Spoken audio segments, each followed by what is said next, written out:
Bonjour, nous allons voir dans cette vidéo l'algorithme de diagonalisation. Comme ce ne sont pas toutes les matrices carrées qui sont diagonalisables, on doit dans un premier temps présenter un théorème qui nous donne les conditions nécessaires et suffisantes pour qu'une matrice carrée soit diagonalisable. Donc, soit A est une matrice n fois n. A est diagonalisable si et seulement si elle admet n vecteurs propres linéairement indépendants. Plus précisément, on a A égale à P dP-1, où D est une matrice diagonale si et seulement si les colonnes de P sont n vecteurs propres linéairement indépendants de A. Dans ce cas, les coefficients diagonaux de D sont les valeurs propres de A associées respectivement aux colonnes de P. À partir de ce théorème, on peut conclure que A est diagonalisable si seulement si elle admet suffisamment de vecteurs propres pour former une base de Rn.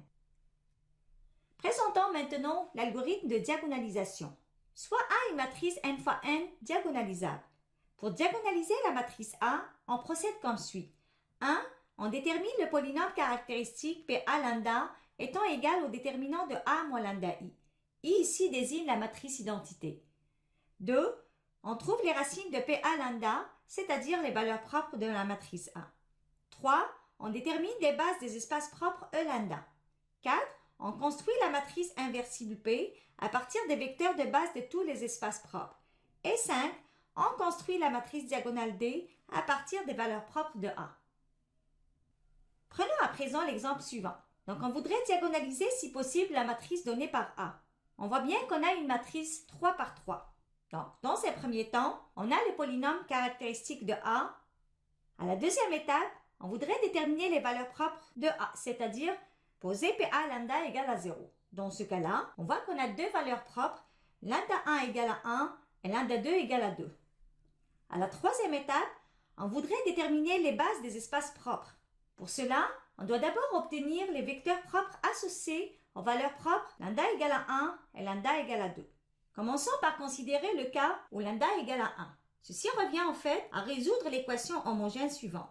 Cette équation est équivalente à un système qu'on va noter par 1. En effectuant des opérations élémentaires sur les lignes, le système A est équivalent à un système qu'on va noter par 2. Du système 2, on a les équations suivantes. x1 plus 2x2 plus x3 égale à 0 et x2 plus x3 égale à 0. Ainsi, on peut isoler x1 qui est égal à moins 2x2 moins x3 et x2 qui est égal à moins x3. En remplaçant x2 dans la première équation, on obtient x1 égale à x3, x2 égale à moins x3. Ainsi, le triplet x1, x2, x3 étant égal à x3 multiplié par le vecteur 1, moins 1, 1.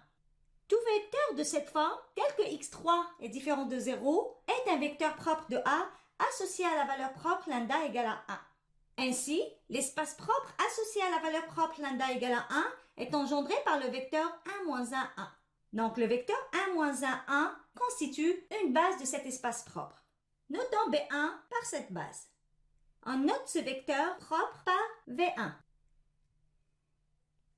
De la même façon, on va définir ensemble une base de l'espace propre associée à la valeur propre lambda égale à 2.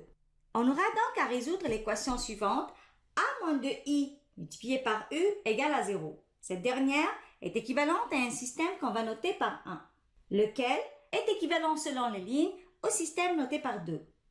Du système 2, on obtient, en isolant le x1, on aura ainsi, le triplet x1, x2, x3 peut s'écrire sous la forme suivante. On peut à présent définir l'espace propre associé à la valeur propre lambda égale à 2 comme suit.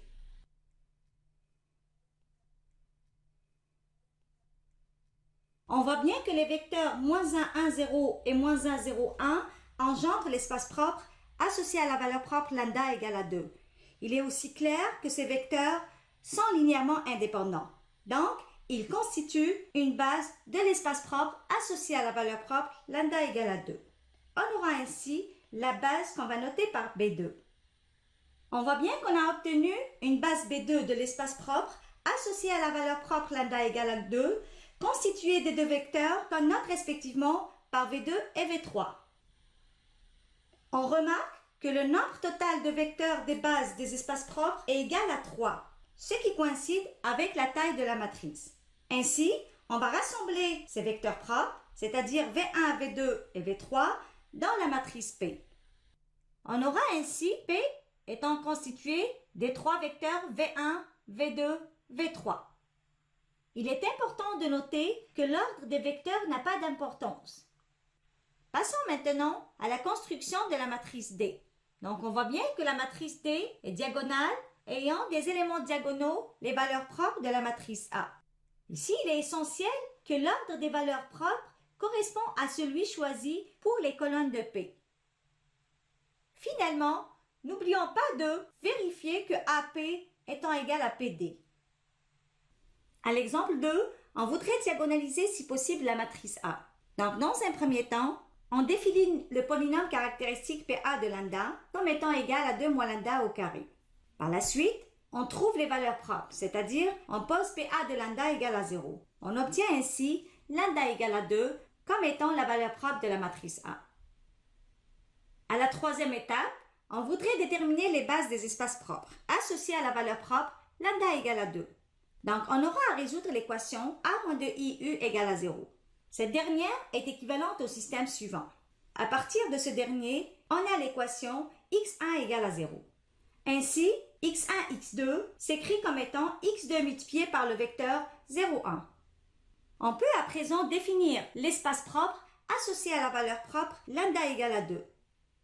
Donc, on voit bien que le vecteur 0, 1 engendre l'espace propre associé à la valeur propre lambda égale à 2. Comme c'est un vecteur non nul, donc il constitue une base de cet espace propre. On voit bien que la taille de la matrice A étant égale à 2 et le nombre d'éléments dans la base trouvée est égal à 1. Donc, il est impossible d'avoir une base de R2. Ainsi, la matrice donnée par A est non diagonalisable. En résumé, nous avons vu l'algorithme de diagonalisation.